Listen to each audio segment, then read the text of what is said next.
Les humains pensaient souffler le vent pour enchanter leurs semblables, quand celui-ci les prit de court et se retourna contre eux.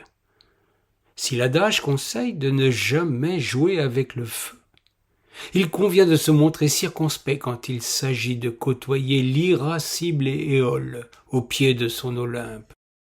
Il arrive parfois à ce dieu tant redouté des marins de monter sur une échelle constituée de 12 barreaux pour montrer de quel grain il se chauffe.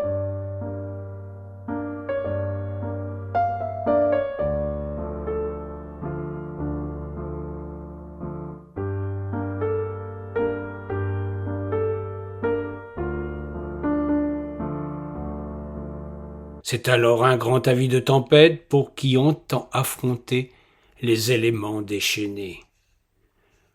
Plus souffle le vent, plus il se pense invincible. Il fait tourner les têtes, balaie tout sur son passage. Il soulève les jupons quand il se veut fripon, il décoiffe les passants quand il se montre insolent. Il bouscule les bonnes manières, renverse les constructions et fait couler les bateaux, déracine les arbres, emporte tout dans ses colères. Le vent a des emportements que nul ne peut maîtriser.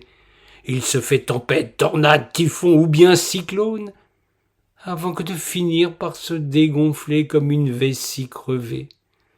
À bout de furie, ayant épuisé sa fureur destructrice, il disparaît comme par enchantement.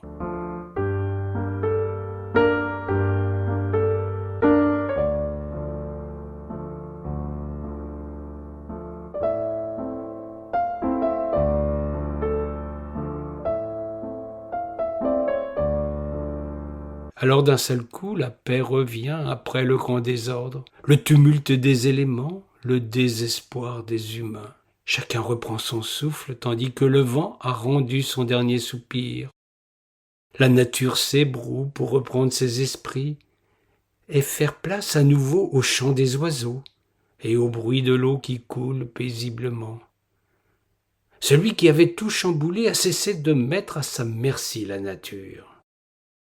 Le vent finit toujours par tomber de son piédestal, cessant d'agiter voiles et girouettes, drapeaux et manches à air. Il disparaît sur la pointe des pieds après avoir semé la pagaille avec ses gros sabots. Il faut bien lui reconnaître que tôt ou tard, il manque de souffle et doit reprendre haleine.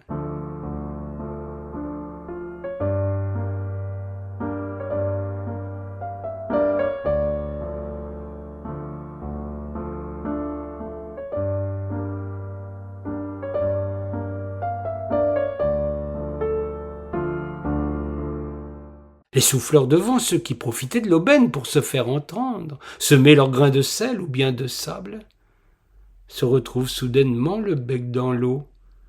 La fête est terminée, ils doivent se faire discrets, en attendant de retrouver une autre formation. Les éléments furent un temps favorable, les portant avec vigueur. Aujourd'hui, ils doivent faire profil bas. Ainsi, il s'en va pour toute chose ici-bas. Après la pluie, le beau temps, après l'orage, une accalmie chargée d'électricité. Après la tempête, un coin de ciel bleu. Il suffit d'un peu de patience. Tout passe, tout lasse, avant que de renaître sous une autre forme. Le vent ne fait pas exception à la règle.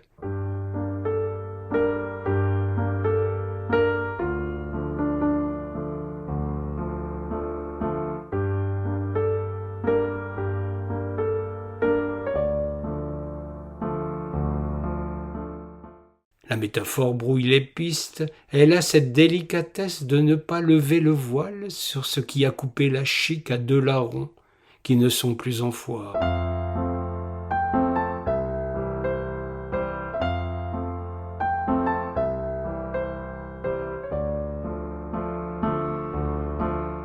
Il suffit simplement de lire entre les lignes pour éventuellement donner du sens à ces quelques mots.